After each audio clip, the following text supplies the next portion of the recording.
Grandmama used to pray, oh Lord, please save them from the evil snares and all the dangers that entangle.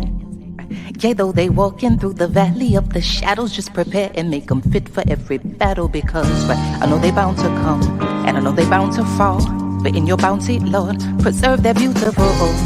Right, we still surviving off of grandma's prayers, surrounded by the jungle and the lion's den. Tread light, cause these traps is inconspicuous. They hide right in plain sight, thinking we don't see them when they linger. Look right beneath the surface, then leave a trail of corpses. Crisis, prices, your life a disposable commodity. Like living in this fantasy, conditioned to believe that the system even cares. Whether selling CDs or walking or driving or reading, look, they don't even need a reason. It's just you breathing and being black. When it's such a pretty fall, it don't seem like we falling at all, at all. It's just a GMO dream, where things are never really what they seem. Please cue the violins, tell them just to play me something pretty, cause this gritty city got me screaming bloody murder. So they got me screaming. This gritty city got me on some. Look, get your hand up on my pocket. Distraction, so lazy they use the same tactics. Like condom with some trinkets, just don't let them get to thinking. That light bulb gets a blinking. You know niggas and ideas. Oh dear, my dear, you may not know me, but I know you very well. Foresight, they say hindsight is 20/20. Well, tell me something, we gotta see that history is on repeat. And maybe it takes a beat and a melody to speak a little louder than the message in the clouds or the essence in the air. I swear, my God is just so clear that a system driven by fear can never give us nothing but more of the same things. Oh, when it's such a pretty fall, it don't seem like we falling at all. It's just a GMO dream, where things are never really what they seem. Please cue the violins, tell them just to play me something pretty, cause this gritty city got me screaming. It's murder. Got me screaming, got me. This gritty city got me on song.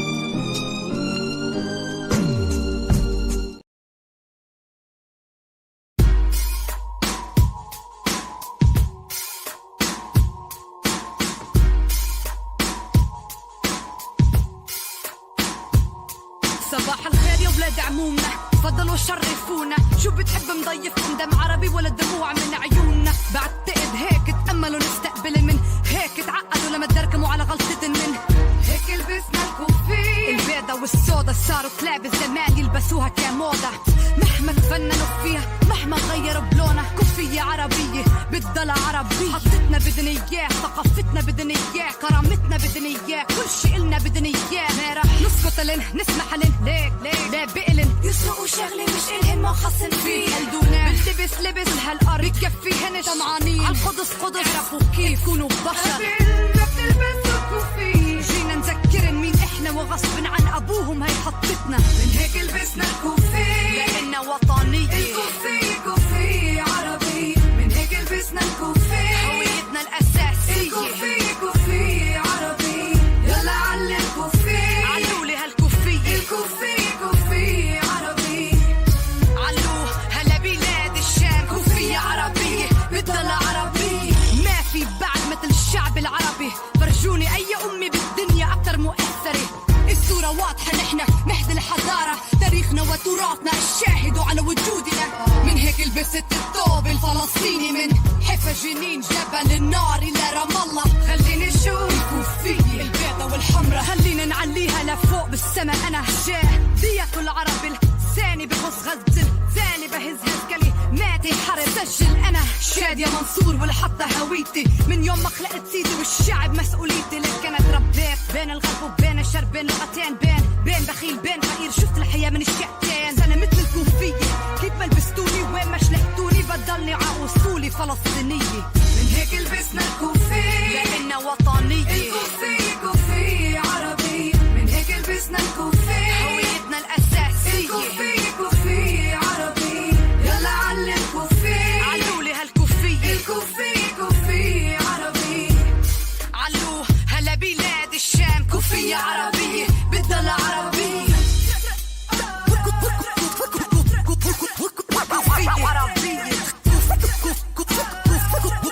كوفية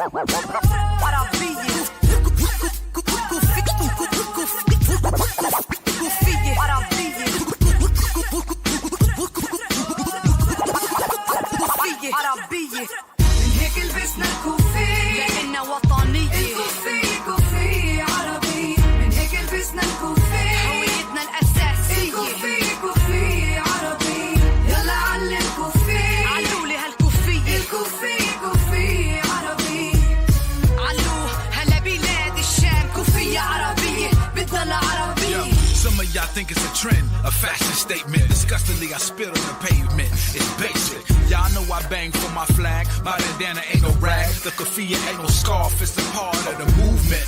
The symbolism is resistance. No coincidence that you can see the RBG in it. Cable need the bandana. Ain't it beautiful? I say it in Spanish. It's solidarity. The feelings is mutual.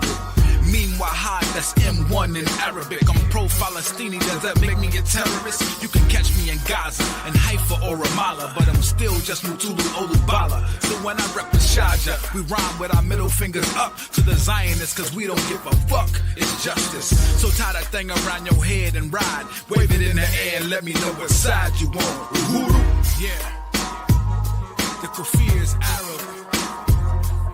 Yeah, it's M1. Solidarity, feel me, Shaja. Do it. From the ghetto to Gaza, I keep it RBG up. Yeah. Bang for my flag.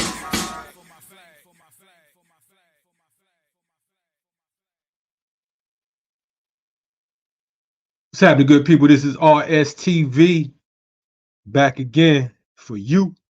We doing it for you. That was Shadia Mansour, First Lady of Arabic Hip Hop, along with M1 from Dead Prez. It's an oldie but goodie, and I think it's appropriate today. We want to talk about what's going on in Gaza. We want to talk about what's going on in Palestine. We want to talk about resistance. We want to talk about existence is resistance, and for that today, we had to bring in one of the comrades who's been putting in work for quite a while, and making no excuses about it. She's one of the co-founders of Existence is Resistance, and she's also, I believe, executive director over at Eyewitness Palestine. So I'm not going to jack up her intro because I'm bad at that. I'm good at that. You know what I mean? But we're going to welcome today to RSTV our sister Nancy Mansour. Nancy, how you doing today? Peace, bro. It's funny that question. We kind of X that question out for the past few months. Every time we call each other, especially like between Palestinians, it's like, hey, how, and then it's like, okay, I won't ask you. I mean, we're watching a genocide unfold, and I know it's horrible for everyone to watch, but for us, it's like when we look at the people that you're seeing, it's like our families, it's people we know. When it's your people, it's hard. Like, it's hard to watch, period. But when it's your people, the places that you've been, that you're familiar with, it's on a whole nother level. It hits different, as they say, and so I definitely, again, just seeing the images and hearing about what's going on for the past several decades, 60 plus years, 70 years, 75 years, counting, right? It is, it's one thing to hear about it, but it's another thing to feel it. And I think that it reminds me of just genocide as a whole. You know what I mean? It reminds me of when folks talk about, the slave trade, and they talk about the Democratic Republic of Congo and so on and so forth. It's kind of in past tense, or they talk about it like it's a movie. But when it's family, it hit different, as you said. Yeah, definitely. I want to, for starts, for folks who are unfamiliar, with you, if you could give us a brief bio before we hop in. I'm bad at talking about. Well, Existence is Resistance, I co-founded beginning of 2009 during the bombardment and attack on Gaza, where they, were carpet bombing then as well. End of 2008. It started on the 27th of December 2008 and went on for 3 weeks through 2009, and we wanted to help. And so we had, I was doing hip hop radio in New York, so we ended up doing like a last minute kind of benefit concert, and everybody that I had met on on my travels, Deb Prez, Rebel Diaz, Johnny Juice, who was down with Chuck D. my brain. Okay. Yeah, Chuck D. D in it. Yep. Mhm. And we put together this concert in like the space of a week, and we raised thousands of dollars for medical aid for Gaza. And in that moment, I was like, it was like a light bulb went off, and I was like, there's a lot of power in this, like through music and the arts, like trying to get the word across, because there were people there from all walks of life. Whereas usually I would go to events and it was always just, mainly Arabic people or only people that were like deep in the movement. And so it was powerful to see that. So essentially we founded that organization, myself, Miriam Ariai, and Ayman El Sayed.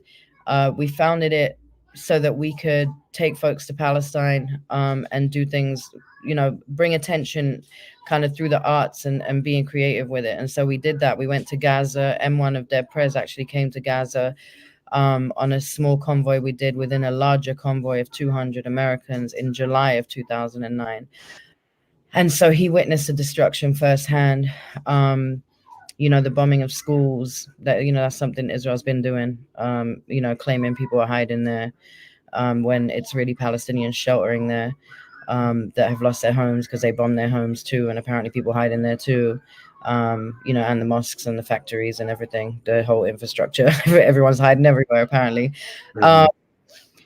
So after 2009, we started doing, trips to Palestine for folks in the movement. This was with Existence Resistance for, did it up to 2018, was our last trip. No, I'm lying. Actually, we did one last year on a smaller scale where Starly, I don't know if you know the rapper Starly, came with us, the brother Starly, and we had a brother Raphael, who's actually my partner, who he works with Judicated Youth here, so he came, and a poet from Brooklyn. So anyway, that's been work, giving people that firsthand experience. And now I'm the executive director of Eyewitness Palestine, which has been doing the same thing for 20 years. But their delegations were done a little differently. They also started under the name Interfaith Peace Builders, moved into Eyewitness Palestine, I think just to kind of solidify their solidarity with Palestinians and the liberation of Palestine a little more with that name. And so Eyewitness Palestine has taken over 1,000 people to Palestine too. And that trip going there is, I think, life-changing. It's the best experience you could have. You could read books, you could watch films, but all of that is through the scope of somebody else's experience. And so having your own experience is a whole nother level. And you can't undo that. So when you see what's happening on TV, you hear these areas, these places you went to, people there, you met people there, you think about them, and that hits differently too.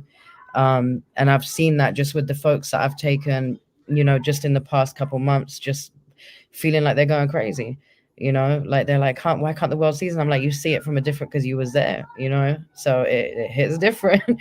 But it is the most powerful thing I believe that people can do. I know everybody can't go, but those that are able to, it's definitely something I believe in. And so that's why I put in that work to make sure that I could take as many people as I can. And on top of that, just having events here.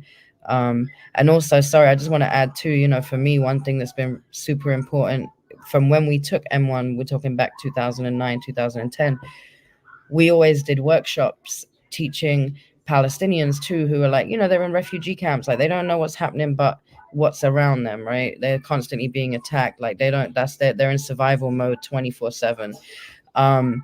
But we did workshops on the Black Liberation Movement, because not all of them have access to information. They don't really understand what's happening.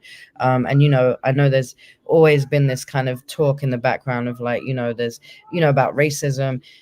It's so layered. And we're aware of it. There's racism everywhere. But, there's Black Palestinians, and I think people don't know that. And so to lead into, we have a film called Black in the Holy Land, myself and Mark Lamont Hill, which should be coming out at any moment. We're hoping by the beginning of the year. Really powerful film about different Black folks that are living in the Holy Land, and that includes the Black Palestinians. And so, it's always been important for me. I've done work around Congo in 2008, 2009, with Friends of the Congo, my brother Kambale. Right is right, wrong is wrong. There's only two sides, the oppressor and the oppressed. There's no middle ground. I don't understand why that's hard for people, and that's my life work. That's what it's a privilege for us to be living like everyone's free. Everyone ain't free. Right. And you can't really mention the Congo if you're not talking about Israel's part in the destruction of the Congo as well, because I think that oftentimes Israel and the U.S., these two little pieces, these two little monsters, they overlook for their treachery. When you talk about their diabolical nature, they're like conjoined twins, and I think they have their hands in a little bit of all types of destruction across the planet. For folks you talk about, you mentioned, in jest about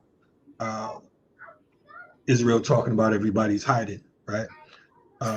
For the people who have been hidden here in the United States and abroad, who know nothing about what's going on and think that this all began on one sunny day in October. You know what I mean? Can we talk about the history of how Israel became Israel? Because folks look at it like, oh yes, this is, they get this Fox News education, or that Atlanta Journal Constitution, New York Times education. Give us some backstory. How did this all begin? Was it just one day, the Palestinians came and they were mad at Israel because Israel was chosen? We were hiding and we jumped out and was like, hey. Yeah, I said, boo. Yeah.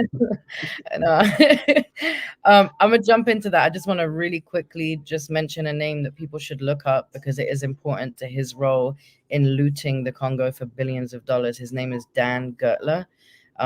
Dan, D-A-N, Gertler, Gertler, and people should really look up Dan and his role, Israeli businessman that makes billions from the Congo. And, he's been sanctioned by the United States. And who was his lawyer? Alan Dershowitz, who had those sanctions removed. That was Trump's lawyer.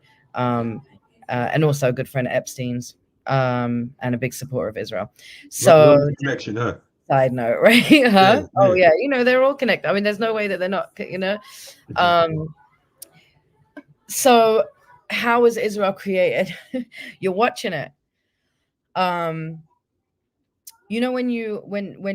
for me, I've read about slavery, I've read about the Black struggle and how they had water fountains for Black folks and water fountains for white people, and certain benches people could sit on and all this, and how people were being lynched and people were being having dogs put on them. When I still believe to a certain form, with this system and the boys in blue that enforce that system, that there's still somewhat of that going on, right? We see it. But if you go back to if we go back to 50, 60 years ago, when it was rampant crazy, right? Imagine how your elders tell you stories of certain things that were happening. Maybe your father, right? My father was born in 1939 in Palestine. So the stories that he told me of when they came and how they took everything and how they had to run and go to another place to hide and, or seek shelter. And the massacres that were happening where they were wiping out villages, during the creation of Israel. It's almost, it's in their memories, right? It's in history, it's in books, it's in documentaries. But now and I never in my lifetime thought I'd be watching it live. And that's exactly what we're doing. So, I ask people, imagine that you go out one day in the streets, and although the cops openly shoot Black folks for nothing, right? Putting their hands up, traffic stops, absolutely nothing. So they do it on this slow scale, right? Where Black folks are speaking out constantly every day. They're killing us. People being murdered by the police. So it's this slow genocide, right? But imagine one day you come out and it goes back to how it was 50 years ago, and you're like, what the, you know what I'm saying? Like, you wouldn't imagine that they would just be that. We know what Israel is capable of, but to think that they can't control themselves no more. They've absolutely lost control. That's right. So what you're watching now, what's happening in Gaza, which is a tiny little piece of the land, right? You can literally drive from one end to the other in 30, 40 minutes. That's how Israel was created, but throughout the whole land of Palestine, of what they call Israel today, they did that throughout that whole land.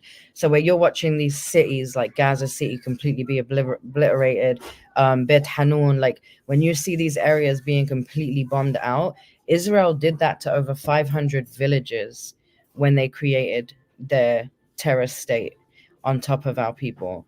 So on October 7th, what people saw was Palestinians actually, let me break it down a little more. So they did that. Then Israelis talk about the 67 war. Oh, we had a war and you lost it. In 67, there was no real army. You know what I'm saying? They weren't ready for what America and the British had armed these Europeans for. And so what they did is push, the people that were fleeing, they were like literally massacring villages. There's a great documentary about one of those villages that people should watch. It's called Tantura, Tantura, and it interviews the old Israelis about their part in that, creating Israel and what they were doing in those villages. And they openly talk about raping women. Let me take that back. They openly talk about raping little girls and laughing as they're talking about it. You would think that they've had, 75 years to feel bad about what they've done, right? But they don't. Absolutely not one bit. They talk about the things that they did where they would just execute the men in front of their families, how they would take little girls and be like, we did, he took her in the whatever, raped her, and then she couldn't even walk. She looked a mess when she came. Like the things they say. And this documentary is available on YouTube. I beg people to watch it. Tantura. And that is one of 500 villages that they did that to. So they pushed Palestinians. It's not even about pushing. They pushed some, but for the most part, when people were hearing these stories of like they just massacred 500 people in one village and dumped them in a pit, in a grave, people were fleeing. So people fled to the West Bank, and that's why we have these refugee camps in Nablus, in Jenin, in Tulkarem, all over the West Bank. You got millions of Palestinians that are refugees in their own country, not in another country, in their own country. They can see the sea from the West Bank, but they can't touch it because they're not allowed behind these walls. So Israel then built a wall around Gaza and around the West Bank. And in 2006, when they built that wall, they pulled their settlers out first. There were settlements in Gaza the same way there are settlements all over the West Bank. And so they pulled their settlers out of there and built these walls. So people are literally in open air prisons in their own country. And when I say open air prison, I'm not just saying it. Like, if you were to go, you would see it's a wall with sniper towers. And they are not allowed out except for there's certain checkpoints. And if anyone can go in, but except for Gaza, we'll talk about Gaza in a second. In the West Bank, anyone can go in, but to get out, you need to try and get a permit. And 9 times out of 10, you'll be turned away. There are a few that get permits to work within 48, as if they're giving them like the permission to come and work in their own country. Gaza is completely cut off. So there are some that have permits. There are a lot of them on October 7th that had permits that were working within 48 territory, what they call Israel. When I say 48, it's what they call Israel. There are a lot of Gazans that worked there. And October 7th, some of them knew to just go to the West Bank because they were safer there than being around, the Israelis that were losing their mind in that moment. And some of them were just getting ran up on at their jobs, by regular civilians, by Israeli police, Israeli military, and they were getting beaten. Some of them got killed, some of them got put in prison, and the rest got dumped on the border at the checkpoints in the West Bank. So they would just dump them in the West Bank, like, go there. Now, mind you, their families are in Gaza. Their families are being bombed. They are there working, trying to make money for their families. And They just got dumped in the West Bank with nothing. I mean, it's such a wild, I can't even, there's so many stories. There were Gazans, there were people from Gaza that had permits to be in the hospitals in Jerusalem getting treatment for cancer and things like that they got from white phosphorus in 2014, 2009, these illegal weapons that Israel tests on them. The Israelis ran up in the hospital, in the Maqasid hospital in Jerusalem, and dragged them out of bed and threw them at the checkpoint in the West Bank. And so, and people can look this up. These are cancer patients and patients who are Terminally ill that have permits to get treatment in their own country, have permits in their own country. Like someone giving you a permit to go from Harlem to Brooklyn, not even that far, because that's a hospital that can help you with whatever illness you have. And then somebody in Harlem apparently did something to them, and so now they come and drag you out the hospital and drop you off in Long Island. It's like, I mean, it's so wild. It's stupid when I say it. It sounds stupid, but this is exactly what is happening, right? So Gaza on October 7th, what we do know, and I can only talk about what is factual. I can only talk about what has been verified. I can only talk about what all these independent human rights organizations have been able to say is factual so far.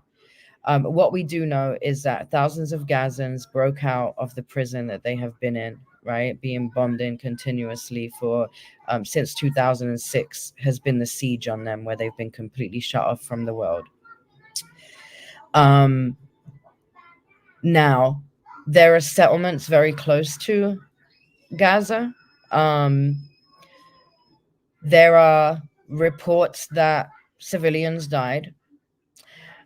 Israel changed the numbers. They said, or first of all, they said 1,600, then they said 1,400, then they said 1,200, and now the number lays at around 900, with, I believe, quite a few hundred of them being military, active military.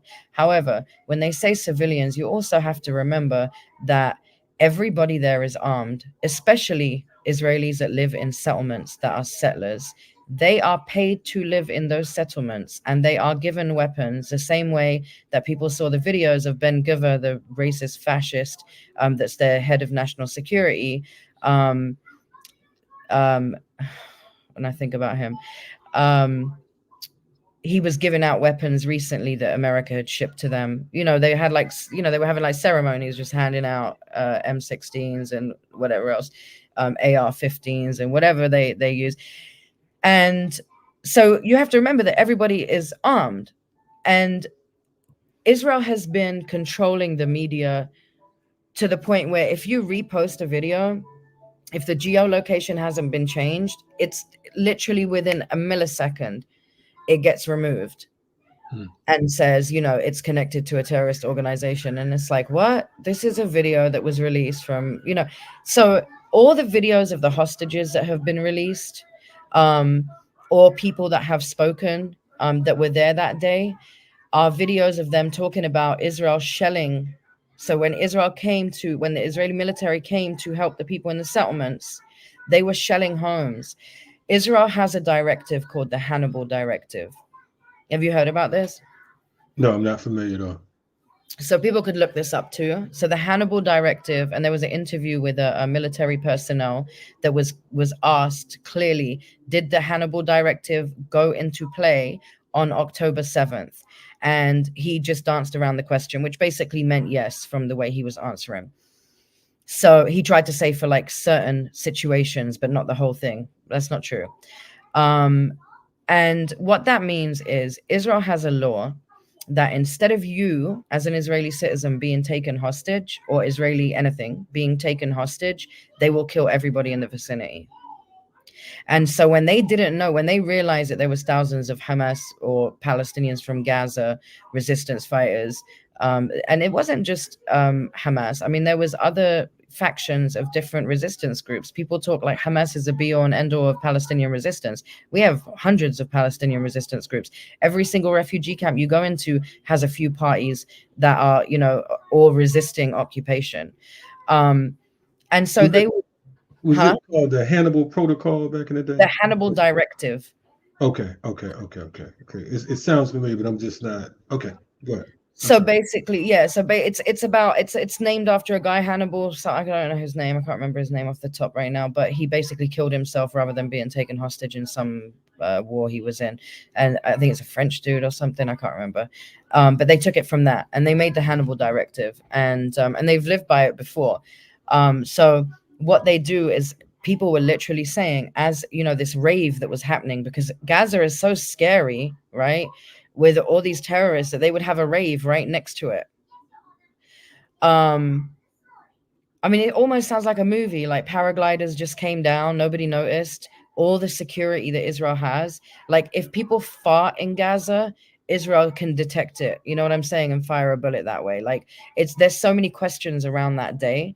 But regardless, the reports that we're seeing, the videos on Israeli news channels, Channel 12, Channel 13, the reports that are coming out is people saying Israeli helicopters and tanks were shelling and bombing the vicinity of the rave as Hamas fighters were taking people to take them back to Gaza, as they were taking hostages.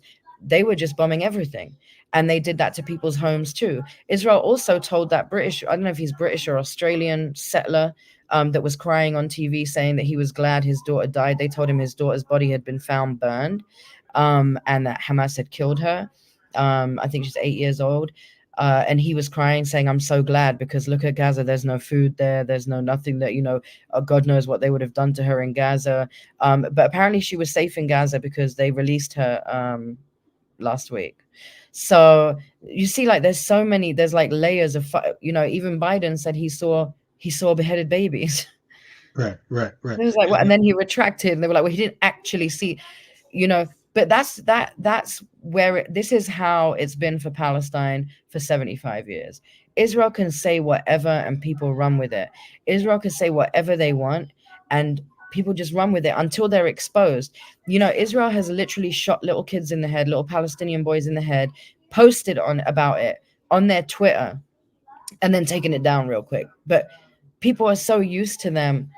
Everything is screenshot. Everything is there. You know what I'm saying? So basically, they broke out. Israel's been changing the numbers of how many people died. They told somebody their daughter had died, but their daughter was alive and released well. And they put a gag order on the hostages that have been released because the first two that got released were speaking, saying about how well they were treated. They were treated with respect. They were fed. They said whatever they had to eat, we had to eat. Another lady just spoke last week about how her daughter started sharing now. She won't eat without having everybody at the table and everybody, eating. Like stories are coming out like this where it's like, but and look, and it's not about me I'm not trying to make excuses for nothing. I'm trying to show you that I know my people, and my people are full of hospitality and love. That's who my people are, and they're not. I'm sorry. There are horrible people in every race. There are horrible people all over the world in every single country. There are people that are a little defected, right? And just what I'm saying. Like, I mean, there's people here that run up in movie theaters and little kids' schools and shoot them up, right? But for the most part, Palestinians are very hospitable, loving people, and will give you the shirt off their back, and they don't have to know you. When you go into a Palestinian home, they'll give you whatever they have, even if they don't have much. But when you come with a gun and you come with the purpose of taking their home and killing them, you're going to be faced with a resistance, and you don't get to choose what that method is. Right. I was going to point out, because you mentioned Hannibal. The real Hannibal was African, actually. You know what I mean? But was it? Oh, he was.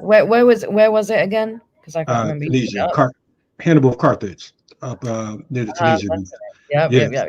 So it was kind of funny because that's why I was kind of thrown, because I'm like, why would they name him after an African general? But then again, it makes sense because they always hijack everything and utilize it in their own way. I didn't. That's why I asked you, was it the I think they called it Protocol? Yeah. It was I thought it was called the Hannibal Protocol, because I know they were this goes back some years, correct? This isn't a new thing. Oh no, it's gone back a while. They tried to say it was kind of dormant. They weren't doing it for a while, Right. I think they said they stopped in like 2016 or something like that. That's what Yeah, they try and say. But there was an interview recently with one of the military personnel, and they asked him directly, like, did the Hannibal Directive go into play on right. October 7th? And he says, well, in certain cases, it wasn't a case back. It was go in there and do what you got to do to It take was them what all it out. was. That was what the response was. And Right. I'm sorry, just to add to what you said, it is crazy, and I really honestly should have remembered that. But it's been a minute, and I didn't go back to who Hannibal was. Right. But it is interesting you said that, because they also have an Israeli Black Panther Party who are all white. Hmm. You know that, right? They're the Black Yeah, Panther. If you yeah, look up yeah. Israeli Black I, Panthers, it's crazy. I mean, this is how they get down. Of course, I'm in Atlanta, so you know, when you talk, I mean, we can go on for days and days. They have, of course, Gilly here, the what do you call it? The Georgia International Law Enforcement Exchange with Israel, Hmm. where they send soldiers from Atlanta, or excuse me, A police deadly soldiers, exchange. same things, yeah, to Israel and so on and so forth. They've been sending them there for the last 30 plus years. And the wild thing about it is Gilly is actually located in the Andrew Young Policy Center at Georgia State University. So Andrew Young, the same quote unquote comrade of King, this exists in the center uh, with his name on it. So that just shows you. So when folks talk about Cop City and Andrew Young supporting him, I mean, supposed to, he's a pig himself. But I know I'm getting off course. But No, yeah. um, yeah, I want to because Can I plug that? There's yeah, Raya, the researching the American Israeli alliance, and it lists all of the not just the police, um, but also TSA officers, MTA officers. They have all had some sort of training and been involved with training with Israel, and the NYPD have an office in Israel. I mean, this right, is all. This yeah. people should be like, why? In Tel Aviv, right? Is that correct? Yeah, Tel Aviv. yeah. Well, I Yeah, think it's yeah. a little settlement right outside of Tel Aviv, but yeah, not far from. Okay, And they might okay. have another one now, but yeah. I mean, really, to be honest with you, I mean, if we just, we can say that, they have an office here, they have an office there. Israel is the United Nations right now. You know what I'm saying? This is, you know, wherever it is, wherever the United States, wherever Israel is, it's the same shit, different toilet. You know what I mean? So whether it's NATO, whether it's the UN, so on and so forth, it's all different names that support genocide as a whole. So we're clear about that part. Um, right now, what is taking place since October 7th? Because again, we're hearing all types of different news. Depending on who you talk to, um, depending on what you're looking at, who you're listening to, whatever. A lot of folks aren't realizing that there are folks who are claiming to be Palestinian, who are coming in, really agents for the state of Israel. So I want to talk about, like, what are some of the tactics that have been used, and how's resistance holding up, as far as you know. Yeah, I mean, you're always gonna have sellouts and collaborators, you know. We call that the occupation of the mind. You can occupy land, but you can also mentally occupy people too. And there's many of them that are mentally occupied. And it's some people yearn to be treated better, and so they think that if they brown nose their master, they'll get treated better. They'll find out, you know what I mean? But at some point, they're gonna find out, because they're not exempt. They're not an exempt Arab. They're just a token right now. So yeah, there's like a leader of a Hamas guy that's speaking out. There's like five of them. You know what I'm saying? But they don't speak for the 8 million Palestinians. That are against this occupation and that actually live, through the atrocities that we're seeing. So since October 7th, we're almost at 19,000 Palestinians that have been slaughtered by Israel. This is Israel defending itself, apparently, because I believe only like 150, 200 are actually Hamas fighters or resistance fighters. So the other, 18,800 are civilians. They've bombed mosques, schools, hospitals. They forced doctors to leave. I don't know if you guys saw all the babies in the incubators and in the children's hospital, Nasser Hospital. But they made the doctors leave there at gunpoint in the north when they refused to leave the hospital because they have babies there that needed help. They marched them out at gunpoint.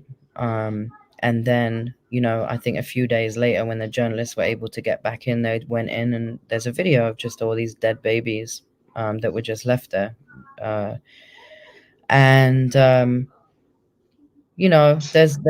There's so many different stories coming out, but over 50,000 have been injured. And when we say injured, you're talking about like kids with no limbs. There's a girl they just flew, I think PCRF, the Palestinian Children's Relief Fund. They just flew a little girl out to Philly, who's lost a limb. Her other little sister was murdered. And they reached out to us, like, they wanted some Palestinians to look out for the family because it's just the mum and the daughter. And it's like, what do you even say to them? What do you even say to them? You know what I'm saying? Like, you give them a hug or like, wait, what you know what I mean? Like, sorry, this world is so fucked up. Like, I'm sorry that this world is so okay with Israel defending itself, that Israel could wipe out an entire people and America will just keep sending more weapons. No doubt. Like, no there's doubt. been a call for a ceasefire and the US vetoed it 3 times. Why? Why would you possibly do that unless you benefit from it? Do you understand what I'm saying? Like, right. What do they benefit from it? Their arms. Have you looked at the stocks, like the arms, the weapon stocks, and how much they've gone up? Yeah. But this is what it is. This is security, war. This is what fuels capitalism. This is what backs capitalism. This is what reinforces capitalism. So it's necessary. I want to talk more about that. I want to go to a quick little break with we talked about music, hip hop, so on and so forth. And we'll go to a quick little spin from this hip hop group Damn, who I know you're familiar with, but a lot of our folks aren't. Shout out to Damn. We interviewed them a few years ago, hosted a couple events here in Atlanta with them. And one of the things I remember them talking about was they learned how to speak English by listening to Tupac. We're going to check out Damn real quick, and we're going to come back with Nancy Mansour. Stay tuned.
البلد حتلن البلد كسر طابوهات لتحسمس على البلد كشف على البلد شلح البلد سبرينج از كامينج فشمس البلد ابو تريكة ممنوع اشرف الرياض مجروح فقولي يا ولد مين يكنس البلد هو ملياردات الدولارات عشان نعيش في شتاء هو ملياردات الدولارات عشان نعيش في شتاء مين ارهابي كلفتنا يا دوب قرشين غنوها في اللفة دمشق بعين الحلوين هو ملياردات الدولارات عشان نعيش في شتاء هو ملياردات الدولارات عشان نعيش في شتاء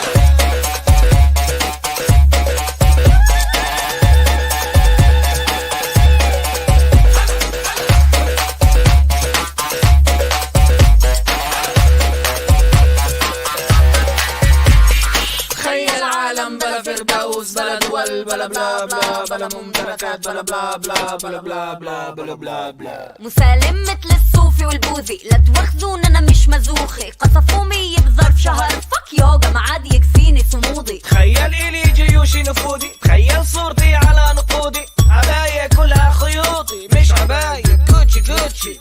طردنا نوال من البلد، عرضنا وندر وومن بالبلد، شايف النفاق يا ولد؟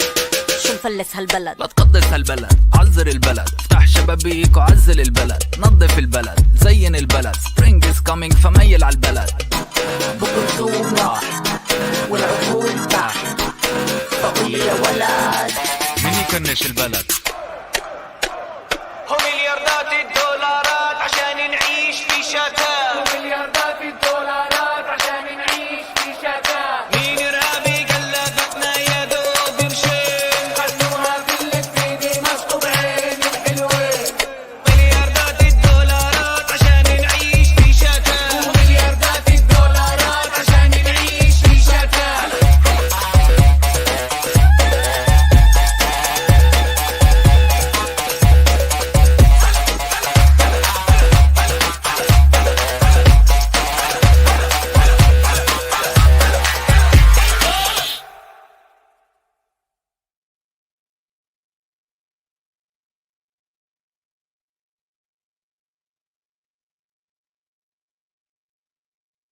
What's happening? This is RSTV, live and direct. Kalonji Changa. I'm with Nancy Mansour. Nancy, how you feeling? You good? Yes, sir. Okay. I saw Nancy was getting some apples earlier. That was my daughter. My daughter. She's No doubt. She's like, hey, take this real quick. I know, forget all that. I'm just messing with you. But for folks, definitely, appreciate what you're saying. And you mentioned U.S. with this whole arms situation. I think that, we gloss over the United States role in this whole atrocity. Of course, the U.S. is a professional warmongers. You know what I mean? Since its inception and before, it's been, at war. Some people say, well, they haven't been in war at least 9 of those years since they were founded. They've been at war with African and colonized people home and abroad. What direct role, when you talk about funding, what role does the United States play in the empowerment of Israel and the destruction of Palestine? everything. It's creation. But I mean, I think, a lot of people don't really care or don't pay attention because they don't think it directly affects them. And I think the main thing that, especially for the US here, like we pay taxes, and people should know that $10.4 million a day goes to Israel just for weapons from our tax money. That's not the financial aid that they get, per year as a country, which they get more than the whole continent of Africa. And Israel, again, is smaller than the state of New Jersey. And so if you think of that on a level of like, all right, $10.4 million a day from our tax money for weapons for another country, for another military, on top of the billions that they've been giving them just in the last 2 months. So, if it was peace that people really wanted, Palestinians have just been asking for freedom, right? They've been asking for their land back. They've been asking which we should never, and I don't believe that the majority will ever lay down for the 67 borders, which the United Nations drew the green line and said, well, give Palestine a state. Because Israel snaked into that also and went across those borders and took even more land from the Palestinians. And in the West Bank, we talked about Gaza and how they've, slaughtered 19,000. But in the West Bank, they were given even more weapons in the last month and a half, and they've killed over 300 Palestinians. I mean, just 19 yesterday in Jenin. Jenin refugee camp.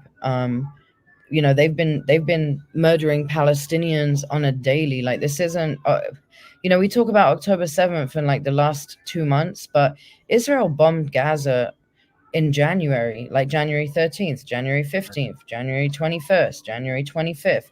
They bomb them in May. They bomb Gaza all the time.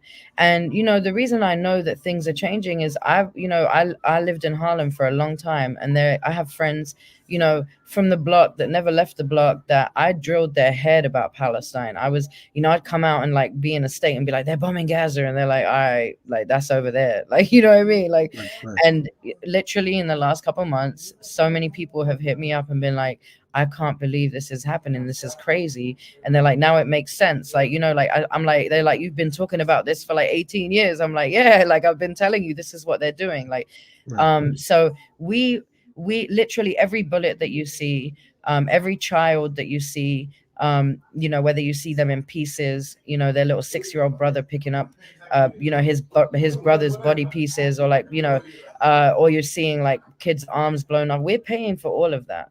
We're paying for that. And that's why we should care, because the least we can do is say, we don't want our money to kill people. You know what I'm saying? Leave Israel to it. You know what I mean? If we could stop that at the very least. I've always said, once I ran up on Conan O'Brien in the West Bank. He was in Bethlehem during one of our delegations, and I ran up on him, and people could pull that up, Conan O'Brien, Palestine. And the one thing I said to him, he said, what's the solution? I'm like, I can't give you a solution, but I know that the beginning of anything is going to be us stopping our tax money and the money that we give to Israel for weapons to continue what they do. You know what I'm saying? We are the enablers for that. We're the ones that fund that. And without that, without their weapons, they couldn't do what they do.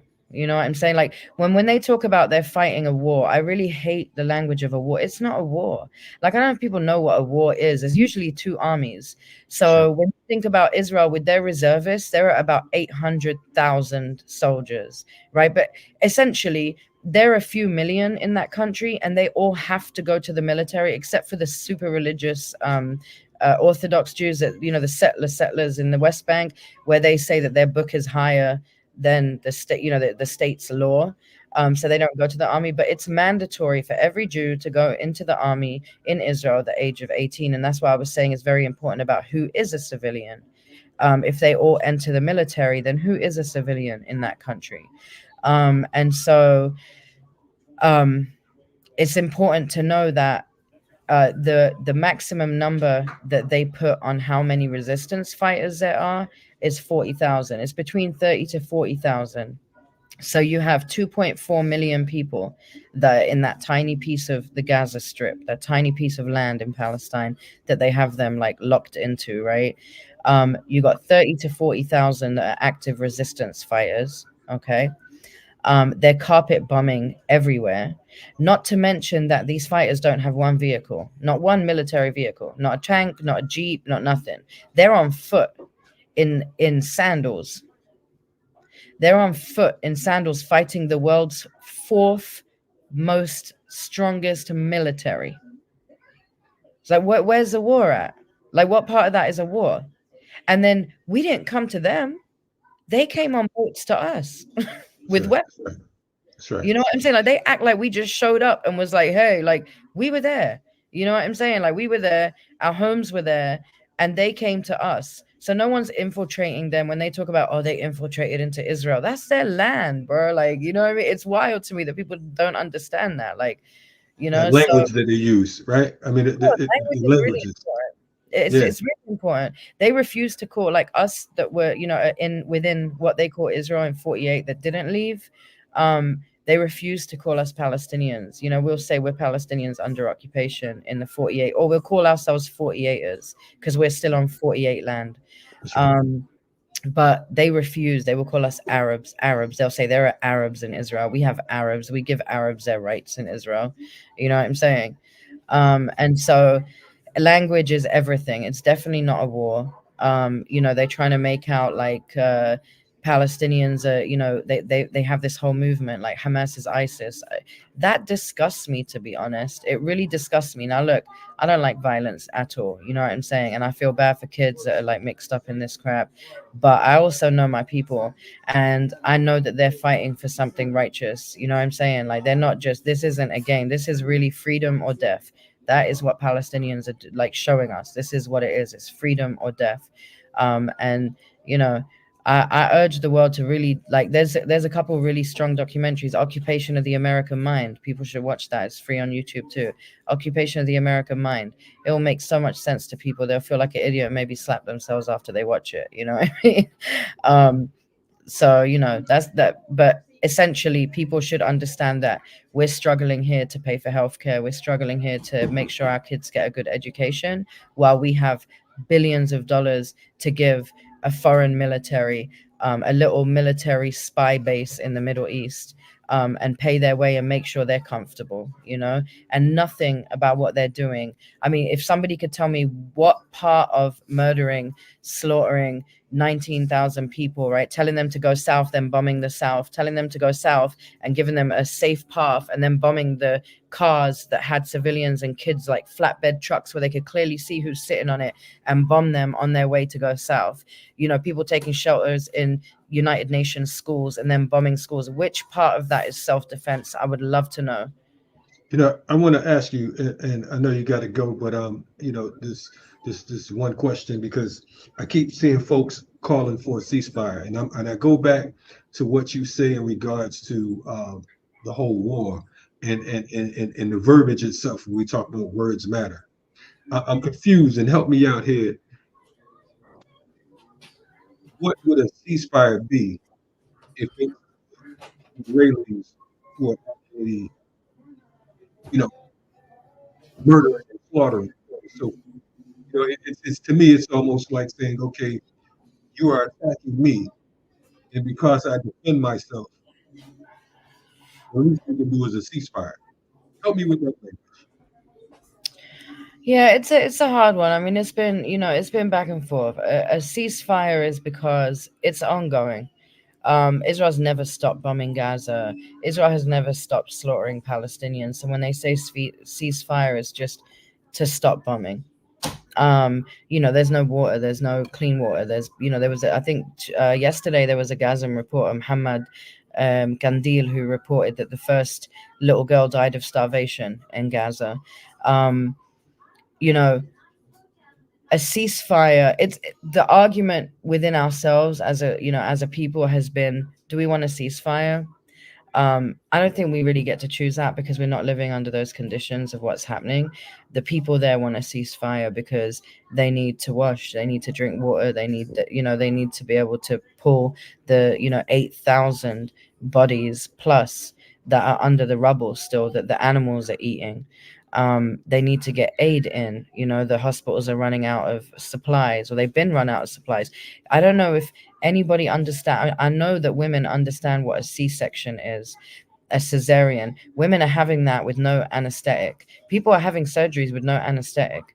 Like, I don't know if people really realize, like, there was one, I don't know if you saw the video of the surgeon who, there was a kid, he had to have his leg amputated because he was under the right. It was his son, and his son ended up dying from the pain because there was no anesthetic. And like watching those people, it kills me. Like Wa'il Dahdul, he's the top reporter for Al Jazeera.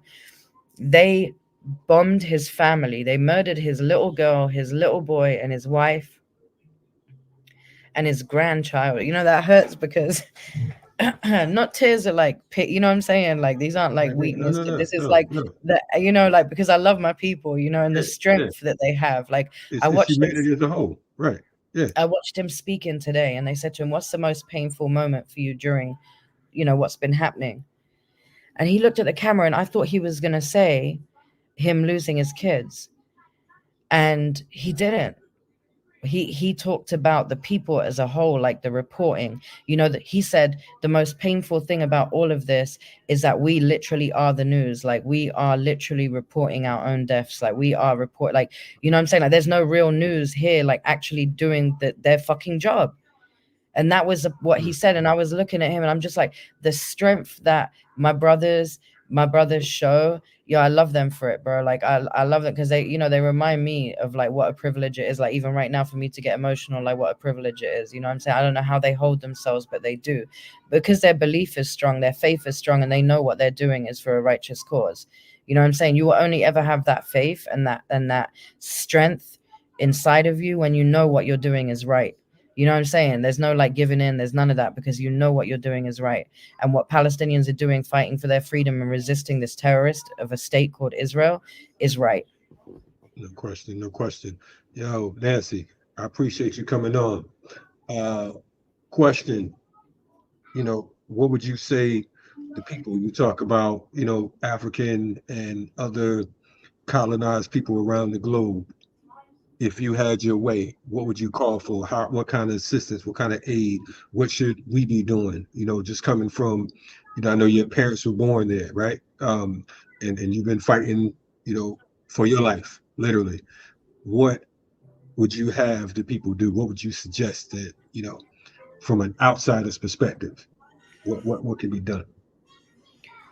Um, you mean for Palestine or for everybody? I would start with, shit, the works. Give it to us how give it to us like that, because you've been pretty mild. I've seen you speak before. You got me feeling like I'm a white boy or something. Like you just asked. I've been mild, a bit soft today. Yeah, you pretty goddamn soft today. I'm like, what's going on? I'm just tired. um, I'm like, I got me feeling like a sucker. Like she didn't want to talk to me. no, not Okay. at all. No, not All at right. all. Not at all. Let me Not see at what's all. happening. Okay. No, it's just more. It's just more chilled. I'm. Must be my shirt, huh? It goes. Is that silver? No, Get out of there. Get out of there. Don't try it. But go ahead. So look, first of all, it takes me back to what I said at the beginning, right? There's the oppressed and the oppressor. And so what I say, I think does, it goes for Kashmir, it goes for Sudan, it goes for DR Congo. Like, we are our people's voices, right? We have to understand that none of us are free till all of us are free. And we have to understand that our voices do matter and we do have the power. It always takes me back to that image of like that big fish that's always bullying the fish, and then all them fish come back together and be like, you know what, motherfucker, like, you know what I mean? And that's who we are, you know what I'm saying? And I truly believe, like, everything is connected. We can connect the dots through every struggle, every genocide that's happening around the world, and we also do have the power to stop it. You know what I'm saying? I don't think everybody's there yet, because I think it takes a lot more. There's different types of resistance, you know what I mean? But each and every type of resistance matters, whether it's armed, whether it's artistic, whether it's online, whatever it is. Like, everything matters. There's people that make phone calls and there's people that put their bodies on the line, you know what I'm saying? And every bit of it matters. So I just tell people to constantly find news sources that are real. You know what I'm saying? Fox is some bullshit. Like Fox, Sky, CNN, all of these are owned by the same person. You know what I'm saying? And they get paid a certain amount to report what motherfuckers want them to report. And so you got to find your new. I mean, what's better now that we have social media? What news is better? For someone to tell me about you, or for you to tell me about you? And so people have pages, you know what I'm saying? People in Sudan have pages showing you what is happening, right? There's people in DR Congo that are filming what is happening in front of them. There are people in Palestine filming live, going live in the middle of a fucking war, not war, but a genocide, and filming and showing you bodies being blown to pieces with American weaponry, showing you the fucking print on the bottom of the rockets that, and so use your brain. You know what I'm saying? Like, who are you going to listen to? You're going to say that's not real. You could run it through a fucking AI app now and see whether it's real or not. And that shit's going to show you that it's real. So find real news, follow real news, and be righteous, man. Don't be on the wrong side of history. At the end of the day, people got to live with that themselves. You know what I'm saying? Like, that's my thing. Like, I don't want to go down, 10 years down the line and look back and be like, oh, damn, I could have done something. You know what I'm saying? Every single night when I hug my daughter and put her to bed, I understand what a privilege it is. You know what I'm saying? Like, I literally have tears in my eyes every single night and think of every fucking mother all over the world that doesn't have that privilege to hug their child. You know what I'm saying? Because some piece of shit sold some weaponry and made some money and didn't give a shit about their family dying. You know what I'm saying? So, well, hey, Nancy, we appreciate you. Definitely, we'll have you back on. Keep up the solid work. Shout out to Existence is Resistance, and also Eyewitness Palestine. And we'll see you soon. Make sure you check in your daughter. Your daughter, like, look, you said you was in the show. I don't know what y'all still talking about, but it's all good. Thank you, bro. I appreciate Peace. you. Peace. No doubt. We'll see you soon. You're checking out RSTV. That was Nancy Mansour.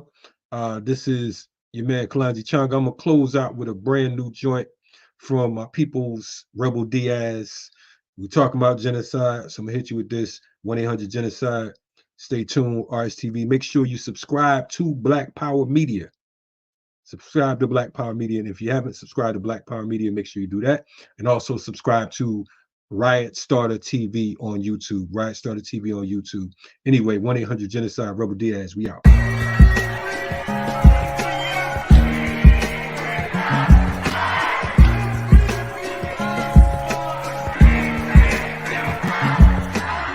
Genocide, it's a genocide. Genocide, it's a genocide. Genocide, it's a genocide. Genocide, it's a genocide. Yo, all they do is lie about Palestine, dehumanize lives to justify war crimes. 75 years of occupation, now it's extermination. Ooh, we live on our news feeds, a Holocaust in real time, and some are talking both sides. Opinions left to right, while children left to die from war to rockets. It's a racket that stabilized the debt market. Ask a million dead Iraqis, pregúntale a los palestinos, a los sirios, a los hijos de los desaparecidos. Ask the mother of the child bombed to smithereens. Ask the man who lost his fam to the military machine. Reading backed up by the arms industry. Best believe blow back or go beyond the Middle East. Hit the streets of America, sunsets on the empire, ojalá, y'all. Genocide, it's a genocide. Genocide, it's a genocide. Genocide, it's a genocide. Genocide, it's a genocide. This is a reminder. This is not a conflict. 75 years, the whole world watching. If you took my land, I might have to push you off it. The military complex, making profits. Apartheid, settler colonialism. Millions of people in an open air prison. Gotta be real, we can't call it a war. When the scales are unequal, I'm on the side of the poor.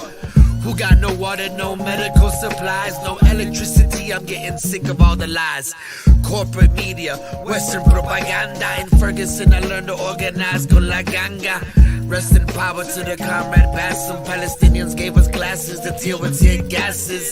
Shots to the eyes, they shot hundreds in Chile. Trained by IDF to control my village. They monopolized the violence, monopolized the narrative. Free Palestina and the moment is imperative. Shots to my relatives, gotta sing my song, cause they been killing us just for way too long. Genocide, it's a genocide. Genocide, it's a genocide.